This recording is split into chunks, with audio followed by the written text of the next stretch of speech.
Hi, everyone. I'm Josephine with Engel and Volker's Yachting. Today, I'm joined by one of our advisors, Keith DuVernay, a lifelong boater, seasoned sailor, and former nonprofit CEO.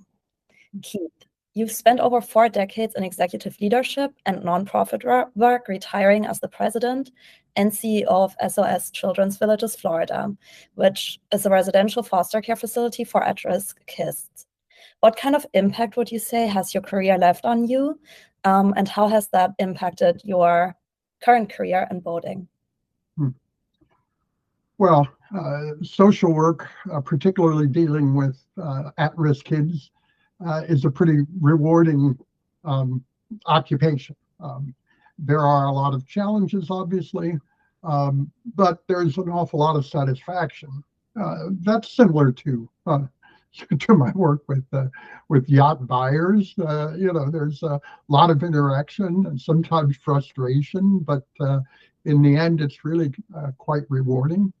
I think the thing I probably learned the most that I can apply to my yachting work is really just, and it sounds a little trite, I'm sure, but it's really just the skill, I guess, of listening. And I think it needs to be listening with purpose. We're not in a social engagement. We're not just talking or chatting, making small talk.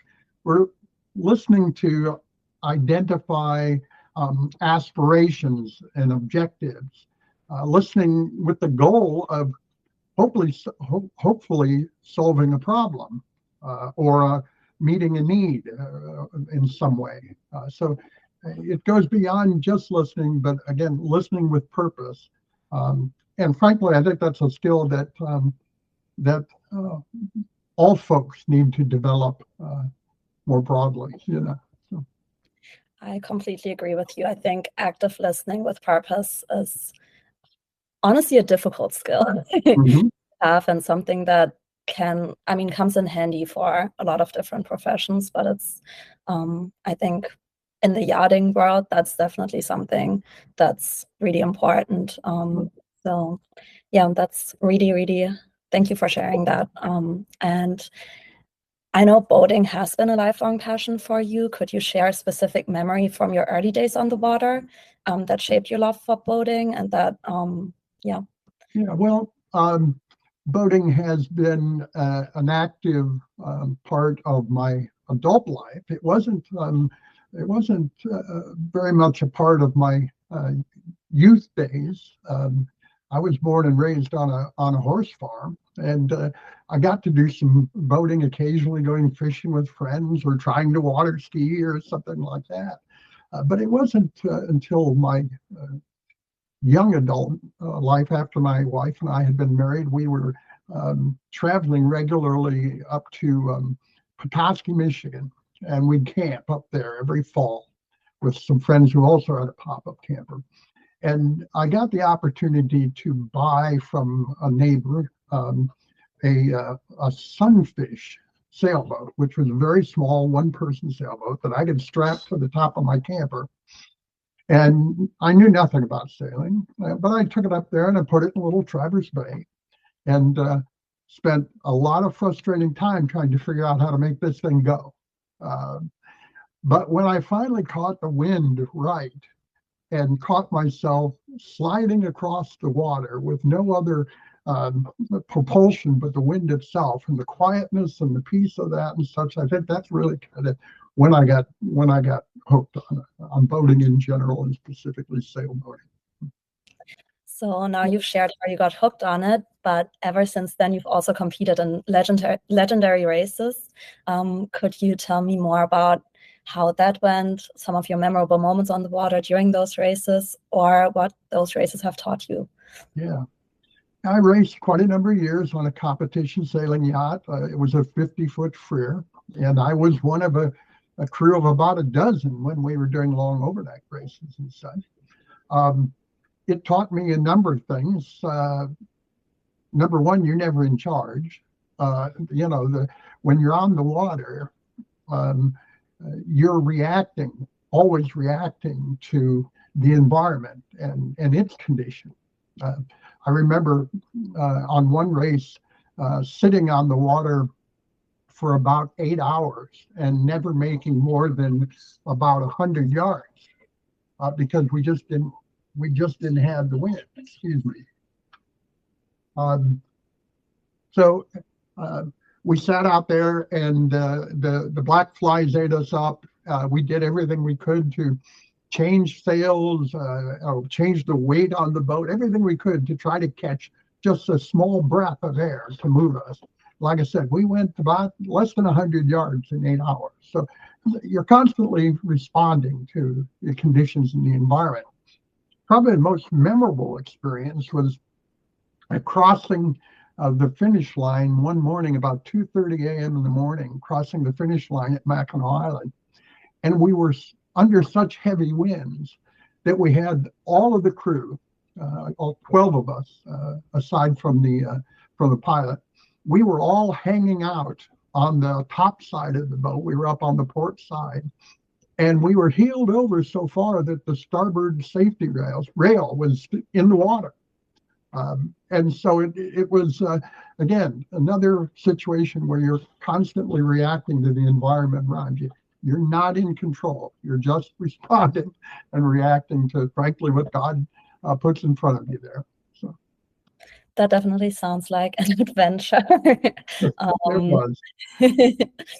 But I'm glad everything worked out fine. And you've not only competed in races, you've also taught many courses through the USPS. So I was wondering, what's one skill or piece of advice that you could pass along to every boater that they should know? Well, I think there's a few things that come to mind. First of all, I think every boater that's going to go out more than 100 yards ought to have some idea how to read the weather, because it's one thing you can't control. So you better be able to spot it and know either how to get into shore quickly or how to deal with the weather when it comes.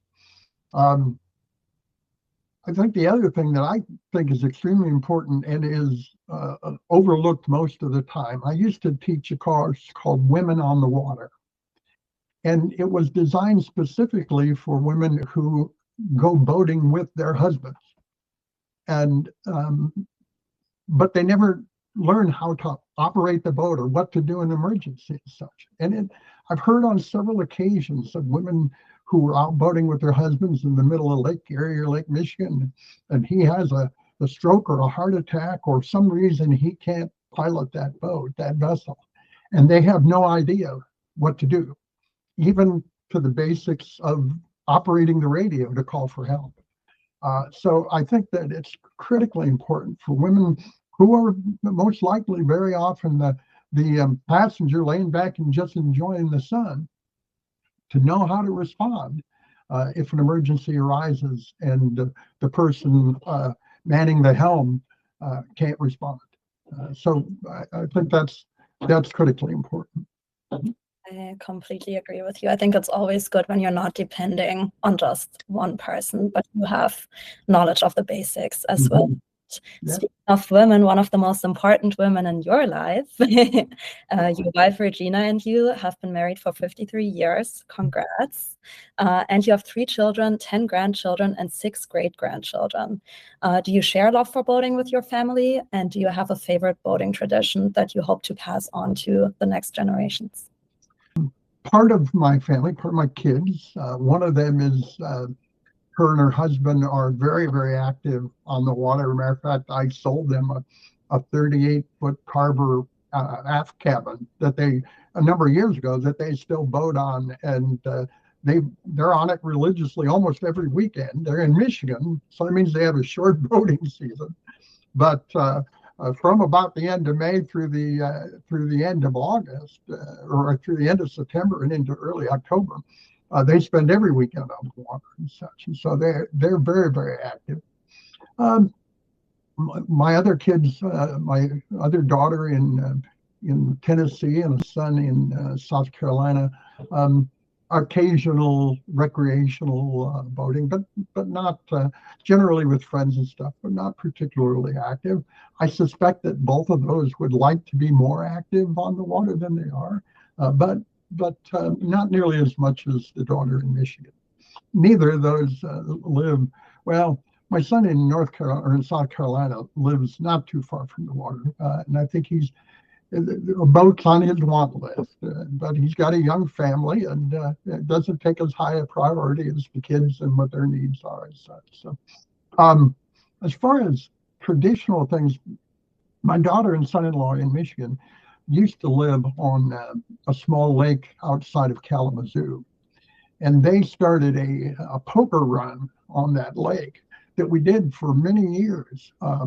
And my wife and I would go and feed that whole group. We'd help them put on the poker run, and then we'd handle the grill for what would end up being a group of several hundred people. We'd have 100 people in the poker run, and then they'd all gather there for the evening. We had a live band, and they'd come gather for the evening for food and everything. And like I said, we generally prepare food for about 300 people. So it was a fun event that went on for years and years and years that we were involved in. And I think as the kids grow and as their activities change, the things we're involved in kind of changes. Such when I lived in Northwest Ohio, I was involved with the Power Squadron actively, and we had all kinds of events that we did every year and such. And great times. But since we moved to Florida, we haven't been quite as involved with local boating.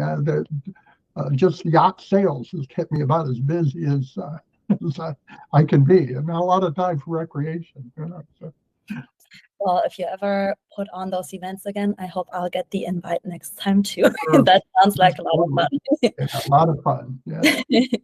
Well, Keith, thank you so much for sharing your insights and your stories from the water and life lessons with us. And to everyone watching, thank you for joining us. If you'd like to learn more about Engel & Walker's yachting or connect with Keith, you can visit our website at evyardsales.com.